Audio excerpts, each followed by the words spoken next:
Hello, my name is Julie Collins. I'm a professor and the coordinator of the graduate reading program at the University of Central Oklahoma.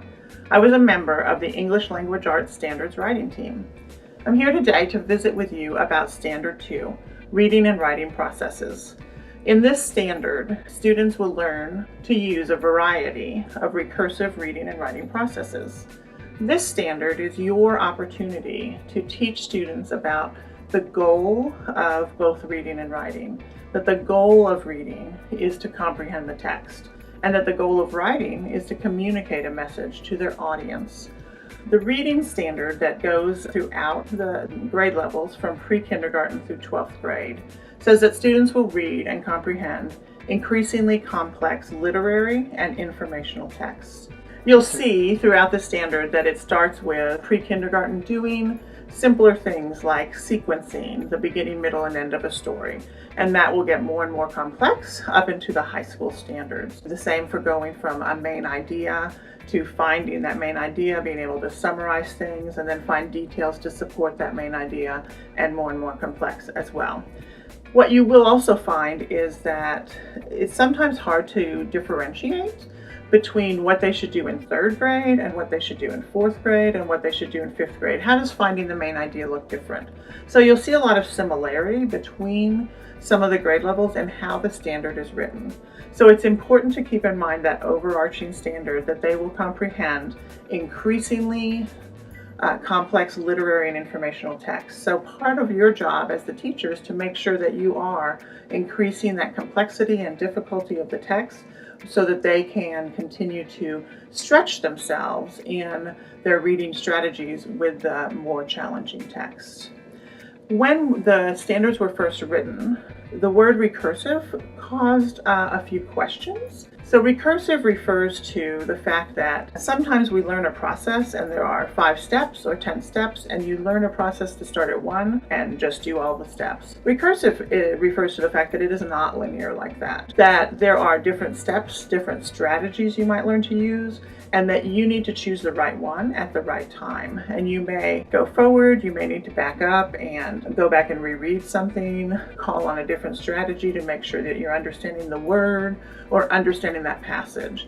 So keep that in mind, that sometimes is hard for students to know. So that's something that you need to model and work with them on, because being able to go back and reread and call on the strategies they need are the behavior of a good reader, and so that needs to be taught to them. Within the reading process, this standard is going to focus on the student being engaged in the reading process before they read, while they're reading, and after they're reading. So before they read, they need to be able to look at a text, decide on why they're reading the text. And for students, a lot of times they might say, well, you're telling me to read the text. And so it's an assignment. But we want them to develop the ability to look at a text and decide if they want to read it and why they would be reading it. Are they reading it to learn something? Are they going to read it for pleasure? Is it something they want to read? Is it something they're going to need a little bit of a motivation boost to read because they need to read it? They also might be reading it to be informed. They might be reading it to be entertained. There's a stance involved as far as information or entertainment. There's also, they might need to draw on their own motivation, their own attitude toward reading that will help them with their approach to reading the text. During reading, it's important that they're engaged in making sure that they're keeping track of whether they understand what they're reading, knowing whether they need to go back and reread. Do they need to go back and try some other strategies? If they've come across a new word, do they need to be able to break it apart, think about what the sections, different parts of the word mean?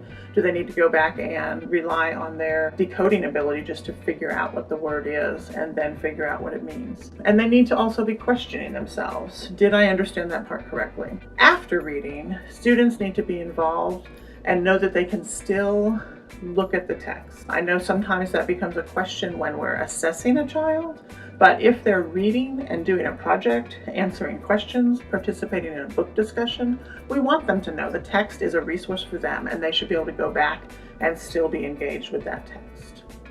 The writing process standard is that students will develop and strengthen writing by engaging in a recursive process that includes pre-writing, drafting, revising, editing, and publication. You know from your own experience that not everything you write goes from an idea to a draft to publication, and students need to learn that as well. Here again, we want to focus on the recursive nature of that process of writing. We have these different stages, so students may spend time thinking about, writing out, brainstorming in some way what they're going to write about.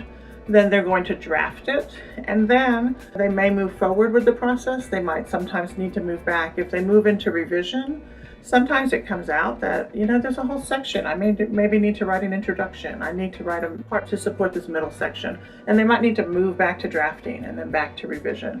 And that's how recursiveness works within the writing process. So keep in mind that they won't always take everything to publication. They'll have pieces in their binder that are not necessarily further developed, but those pieces that are developed, they'll need to know that whole 5-step process so that they can draw on that knowledge and that practice. It's important to think about during the standard that reading and writing are reciprocal processes. As you teach writing, reading also improves. As you teach reading, writing also improves. It's also important to remember that it's really hard to separate these pieces of literacy. As you teach literacy, there are so many processes that work together. It's really hard to just pull out and go, today we're going to look at the main idea, and that's all we're going to look at. So you know that they're going to work together. They're going to be recursive. And so keep those in mind as you model and teach this, and I'm sure you'll do a great job with Standard 2 with your students.